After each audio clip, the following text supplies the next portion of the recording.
Alors, Tueur en série sur le divan, c'est effectivement une rencontre de deux psychanalystes, Jean-Benoît Dumontex et moi-même. Jean-Benoît avait beaucoup travaillé sur les addictions sexuelles précédemment, l'addiction au sexe, et j'ai trouvé opportun de lui proposer de travailler sur cette thématique des tueurs en série.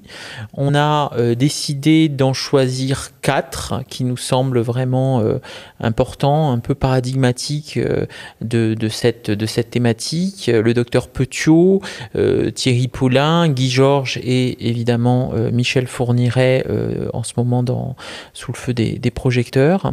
Et on a cherché à les mettre à l'épreuve de la psychanalyse, en quelque sorte, éclairer leur vie à travers les outils freudiens, chercher à comprendre ce qui inconsciemment fait que l'on devient tueur en série. Je pense que c'est une histoire d'enfance, c'est une histoire de carence, c'est une histoire de traumatisme. Je pense à Michel Fourniret notamment, qui a été visiblement incesté par sa mère, qui a vécu des choses absolument terribles dans l'enfance. Loin de le défendre, hein, évidemment, et loin de justifier ces actes absolument monstrueux, c'est chercher à comprendre comment on s'autorise à être aussi cruel avec les autres.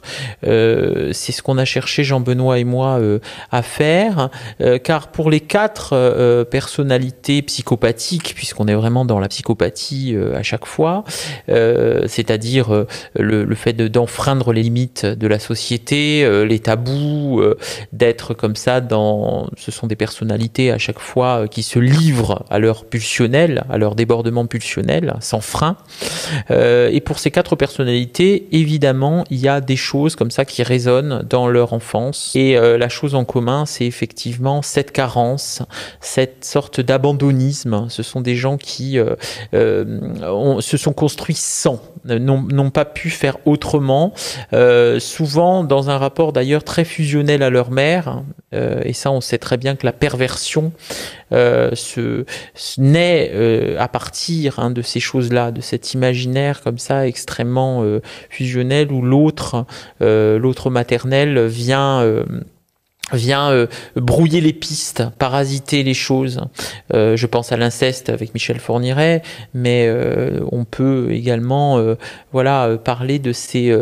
je pense à Guy Georges, par exemple, qui n'a même pas eu le nom de son père, qui a été annulé, en quelque sorte, par son père, qui ne l'a jamais reconnu. Et effectivement, qui s'est retrouvé peut-être pieds et poings liés à une société qui le rejetait, et avec un sentiment, une haine comme ça qui a été générée par cet abandon, par ce rejet inaugural.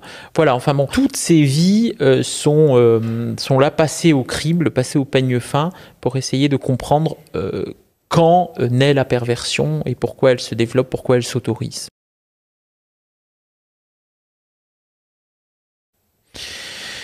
Je dirais que la perversion, je la comparerais à la névrose, hein, c'est-à-dire la névrose, c'est un peu tout à chacun. Le bon névrosé, même si on a de moins en moins en ce moment et si on est davantage dans une clinique narcissique aujourd'hui au XXIe siècle, hein, mais le bon névrosé, en tout cas celui qui a une organisation névrotique, c'est celui qui a introjecté la culpabilité, qui est capable d'éprouver de l'empathie pour son prochain et qui, parce qu'il se sent coupable, ne s'adonnerait pas à des actes cruels envers lui.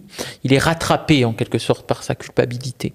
Et la culpabilité, quand on y pense, c'est le ferment de notre société, de notre civilisation. Sans culpabilité, on ne peut pas accéder finalement à l'être ensemble, au vivre ensemble, puisque le collectif se construit à partir de ce respect inaugural qu'on a les uns envers les autres. Le pervers, il met à feu et à sang tout ça. Il est tout à fait capable de chosifier l'autre sans éprouver la moindre culpabilité. L'autre devient son jouet et il veut en jouir. Donc à ce moment-là, le pervers a envie de mettre l'autre sous emprise, hein, d'être dans un rapport chosifiant qui peut aller jusqu'à la mort, puisque quand il a joui de l'autre, quand il s'est amusé Et quand, par exemple, avec les enfants, hein, puisqu'on parle parfois de pédophilie et de psychopathie, eh bien l'enfant ne lui sert plus à rien et donc il le met à mort. Donc là, c'est la perversion vraiment paradigmatique, c'est-à-dire voilà ce qui vient, en quelque sorte, le psychopathe, il révèle la perversion à l'état brut, à l'extrême, et il déjoue comme ça la loi. Ce qui est absolument incroyable avec ces personnalités, c'est qu'elles ont été capables, hein, de faire cela en toute impunité. Et c'est cette impunité aussi qui nourrit la perversion, parce que plus le pervers sent qu'on ne le punit pas, plus il y a cette tendance à eh bien, enfreindre les limites sans conscience, puisque en quelque sorte il transgresse sans qu'on l'attrape.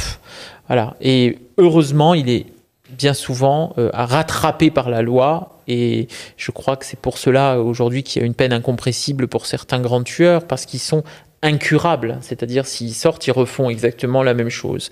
Ils ne peuvent rester qu'en prison, la prison comme un ventre maternel qui les contiendrait enfin.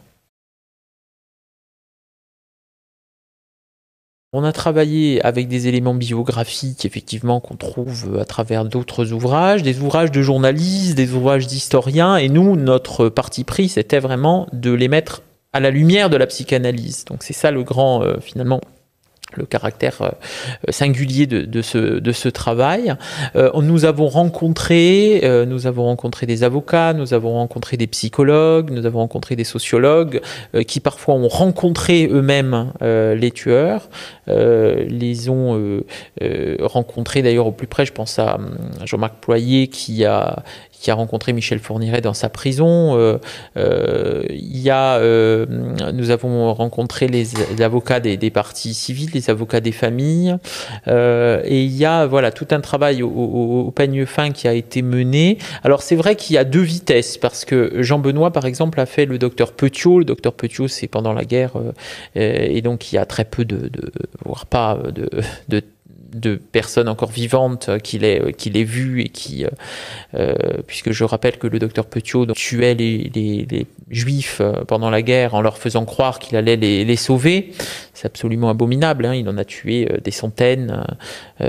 On n'a pas encore le chiffre exact, mais c'est quelqu'un voilà, qui a réussi pendant la guerre, donc pendant cette Deuxième Guerre mondiale, avec ce qu'on connaît de chaos, hein, qui régnait dans les rues, et qui a réussi à troubler, à semer, c'est ce que je disais tout à l'heure, hein, le pervers qui va s'immiscer vraiment dans la faille civilisationnelle.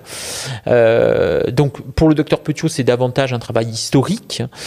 Pour Thierry Paulin, alors je ne vais pas parler pour Jean Benoît, mais qui a travaillé, Thierry Paulin, c'est le tueur des vieilles dames dans les années 80. Il tuait pour voler, hein, lui, des vieilles dames. Il les dépouillait et puis il les tuait.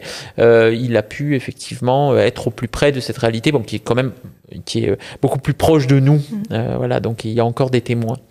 Donc nous avons vraiment essayé de faire une psychanalyse en quelque sorte de ces tueurs sans les rencontrer, hein, c'est-à-dire voilà, nous ne sommes pas là, nous n'avons pas rencontré ces gens-là, mais nous avons essayé d'être au plus proche de leur vérité psychique, finalement, en nous intéressant à leur organisation psychique et en nous intéressant à leur histoire.